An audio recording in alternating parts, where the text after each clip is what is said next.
عيد جواز سعيد. لا لا لا لا لا ليه حمدو امير اهو. عيد ده عيد جواز سعيد، سعيد بن سعيد حمدو امير. انا اصبر ايه انا يا عم اصبر يا عم اصبر ده توكه دي. يلا يا حمد يلا بره بنعمل. اجيبوا شوكو، اجيبوا شوكو.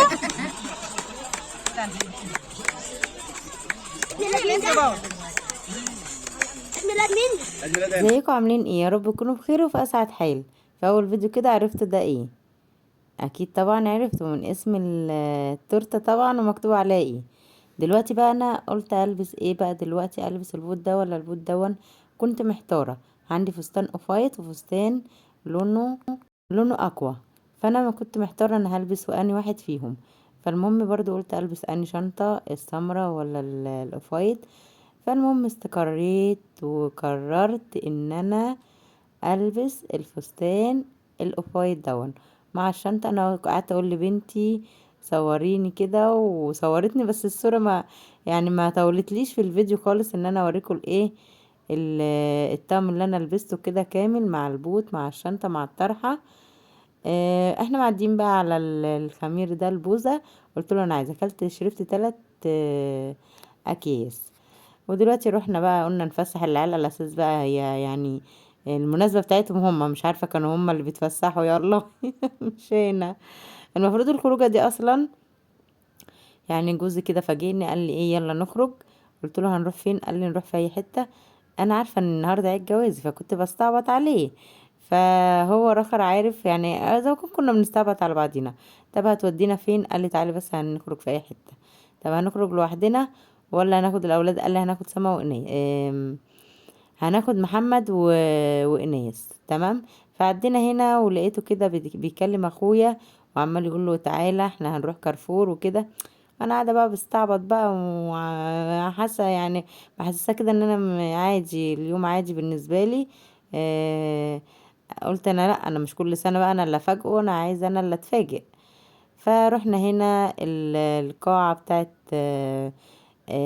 هاني. الاكلات بتاعتهم حلوه جدا جدا جدا. احنا رحنا الاول كارفور كده، فسحنا العيال وركبناهم ملاهي وظبطناهم كده. وفي المكان ده في ملاهي والمكان ده حلو قوي قوي قوي.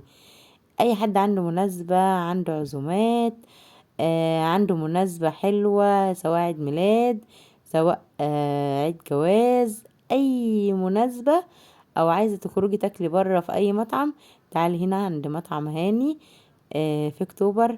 حلو جدا جدا، وهو ده قرية هاني. حلو قوي قوي قوي.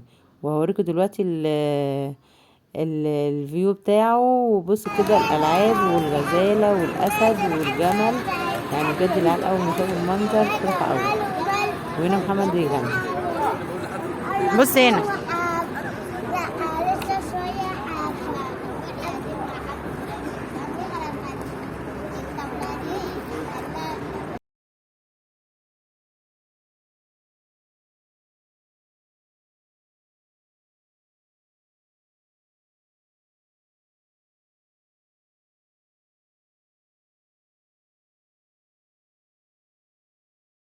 بص بقى بص يا سما يا سما اضحك اضحك بس انا بقول لها بس على جنبنا. لا بصراحه انت عامل شعور على الناس. بس امي قاعده على الحاجات دي. امي تلعبي كده بس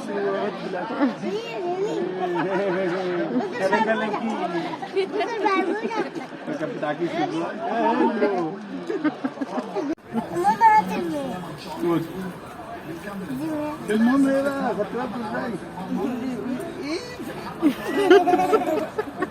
طب انا اطلع ريحه زي بقى من الاكل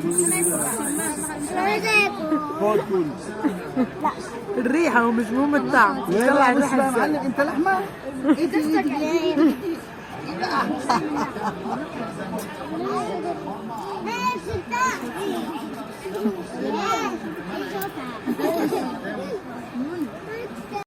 احنا بقى كنا قاعدين مستنين الاكل يجينا، وكان بقى ابو مصطفى قاعد بقى عمال يهزر مع الولاد وعمال بقى يزهق فيهم، ويقول لهم اللي كل قبل ما الاكل يجي، اللي كل يقوم بقى خلاص كده، اللي كل وشبع يقوم. طب هيقوم ازاي ولا لسه ما كلش؟ كنا جعانين جدا جدا جدا، ما كناش حتى قادرين نستحمل ونصبر عقبال لما الاكل يجي. بقينا ناكل في السلطات اللي هم عمالين بينزلوا فيها.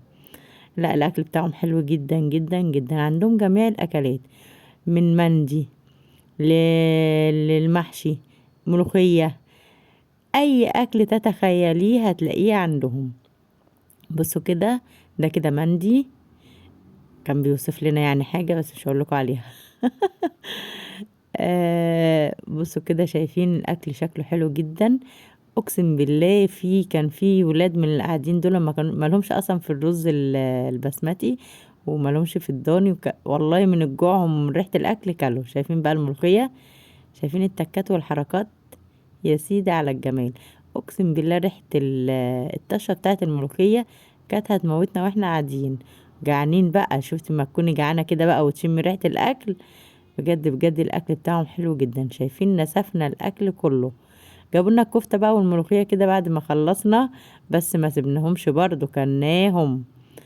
الجوع كافر يا جماعه، والله العظيم الجوع كافر. روح عندهم هتاكلوا اكلات حلوه جدا. وايه بقى، وبعد ما تاكلي كده جابوا لنا بقى صينيتين كده شاي اخضر وشاي احمر، والله طعمه حلو قوي قوي. والله والله والله انا اول مره في حياتي اشرب شاي. جوزي قال لي جربي كده، طب دوقي طعمه. كنا شاربينه في مطروح قبل كده، كنا برضو متغديين في مكان قاعد عربي زي كده. اخويا بقى هنا فاجئني. كل سنة وانتم طيبين، عيد جواز سعيد. لا لا لا لا لا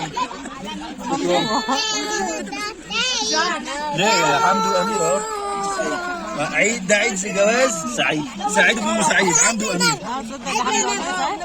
مصطفى فاجئني المفاجأة التانية برضو، يعني هو ابو مصطفى اللي فاجئني المفاجأتين. كنت نفسي يعني جوزي هو اللي يفاجئني، بس اقول لك هما طبخنا سوا. لا والله، ابو مصطفى هو اللي عامل الحاجات الجميلة دون، هو اللي عازمنا على الغدا بره، وهو اللي عامل لنا، جاب لنا التورته دي وكتب عليها سمينة وعيد زواج سعيد زي ما شفتوا في الفيديو اللي قبل دون.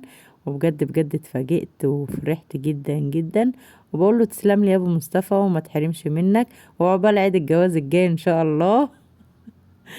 لا احنا بقى ان شاء الله هنردها له بقى ان شاء الله في عيد جوازه كده. ومش هعزم له العيال بس، ده انا هعزم له امة لا اله الا الله. وكل اللي انت شايفينه ده كلته بقى، وكان لسه في البيت تاني، كل ده بات معايا في الشقة في عيد الجواز بتاعي. كان عندنا مناسبة تاني يوم، كان اخويا ابو مصطفى جاي بيذبح، يعني ربنا يديله ويزيده من فضله يا رب. كان جايب عجل كده وهيذبحه، وكان هيذبحه عندي. فقلت لهم ليه بقى نروح نبات عند ماما ناهد، تعالوا بقى باتوا عندي يلا واحتفلوا بقى بعيد الجواز معايا يلا بالمرة. بس والله كان يوم جميل جدا جدا. احنا ما خدناش بقية اخواتي معانا، كانوا ناقصين والله، يعني هما اللي كانوا فاضلين ويكملوا الرحلة وتبقى اليوم جميل كده بيهم. بس يلا تتعوض مرة تانية في عيد جوازه بقى ان شاء الله، هجيب له العيلة بحالها. وبقول له تسلم لي يا ابو مصطفى وما تحرمش منك ابدا ابدا ابدا، وتعيش وتجيب لنا وتعمل لنا وبهدي هدية لزوجي العزيز، بقول له يا رب ما نتحرمش من بعض ابدا ويخلينا لبعضينا. وما تنسوش بقى تحطوا لايك وتكتبوا كومنت لابو مصطفى مش ليا. ويا رب بقى الفيديو يكون خفيف على قلبكم كده، واشوفكم على خير. ويا رب كده الفيديو يعجبكم كده واتمنى كده ليكوا ايام سعيدة، ويا رب تفرحوا زي ما انا ما فرحت. وباي باي.